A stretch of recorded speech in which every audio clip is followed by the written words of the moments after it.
Jo fort larg ordinancës së tij private u sulmua fizikisht nga një i panjohur.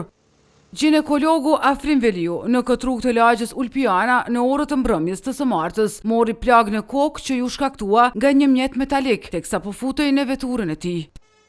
Paktën këto janë dyshimet e ngritura nga policia sipas të gjeturave fillestare. Forcat e rendit në vendin e ngjarjes ftuan edhe urgjencën e Prishtinës.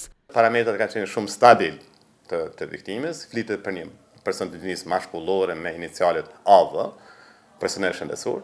Ka pas një plag në kokë, në regionin frontoparietal, dikon me dimensione, sipas doktorit që ka trajtuar, dukon 3-4 cm. Është përpunu plaga, është fashu. Ndonse mjekët e urgjencës insistuan që kolegun e tyre ta dërgojnë edhe në emergjencë të qendrës klinike universitare, ginekologu Veliu ka refuzuar. Ekipa ka insistuar që kolegun me adresu në qendrën klinike universitare, por që kolegu ka refuzuar shërbimin tonë tutje. Nuk ka pas humbje vetëdijes, doktori ka qenë komunikativ vazhdimisht. Sipas policisë dhe deklarimeve të viktimës, motivi i sulmit mbetet i panjohur, derisa i dyshuari është larguar nga vendi i ngjarjes. Rasti është cilësuar lëndimi i lehtë trupor, për çka prokurori i shtetit ka nisur hetimet.